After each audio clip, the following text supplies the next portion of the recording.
से होते? मेरा जवाब तो एक ही था, लाल बहादुर जैसे होते। प्रधानमंत्री के रूप में लाल बहादुर की छोटी सी घटना। एक इम्पाला गाड़ी थी, बहुत बड़ी, विदेशी, जो विदेशी मेहमानों के लिए ही काम आती थी। शास्त्री जी तो अपने दफ्तर एम्बेसडर में जाया करते थे, पर गाड़ी बड़ी आकर्षक थी ना। बच्चों के मन में कमजोरी आई जाती है। एक बार अनिल शास्त्री और सुनील शास्त्री, शास्त्री जी के दोनों बच्चों ने सोचा, चलो इसका पूरा लुत्फ उठाएं। ड्राइवर साहब से कहा, रामदेव जी से हमें चाबी दे दीजिए। और रात को सुनील शास्त्री गाड़ी चलाकर मित्र के यहाँ गए और वापस आ गए थोड़ी देर के बाद। 14 किलोमीटर चली। जब वापस आए तो शास्त्री जी को बाद में मालूम पड़ा कि दोनों बच्चे ये गलती कर चुके हैं। कुछ नहीं कहा रात को।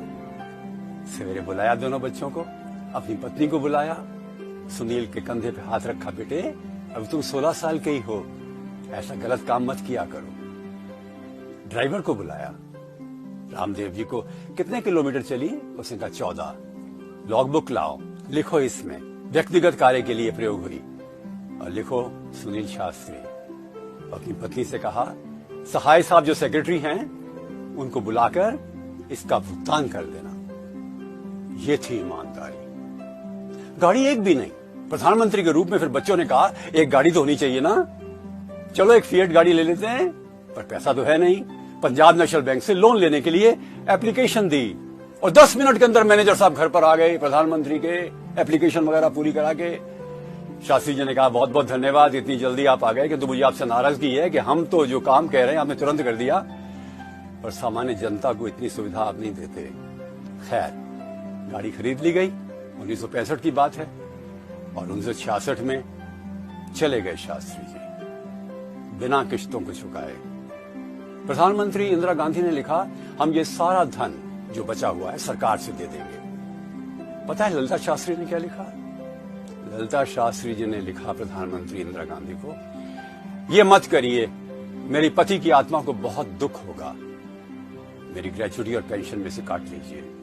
और काटा। पर गाड़ी आज भी खड़ी है उस म्यूजियम पर जो शास्त्री जी के नाम पर एक मोतीलाल नेहरू मार्ग पर है।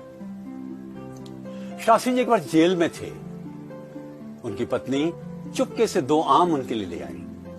जेल में तो इस प्रकार से कोई भी चीज बाहर से लाना बिना अनुमति के सही नहीं माना जाता ना। शास्त्री जी तो जैसे ईमानदार थे, भभक पड़े अपनी पत्नी पर, तुमने क्या काम किया? भाई जेलर को कहता हूं तुमने गलती की है। पास में एक दोस्त भी खड़े थे। ये क्या कह रहे हैं शास्त्री जी? नहीं नहीं, गलती की है। और ललिता जी रोने लग गई। रोएंगी। मित्र ने कहा, भाभी आप ये आम छोड़ जाओ। बड़े दुखी मन से ललिता जी वापस गई। कितनी खुशी से तो लाई थी अपने पति के लिए आम, और मिला क्या? फटकार। मित्र ने समझाया, आपने किया क्या शास्त्री जी?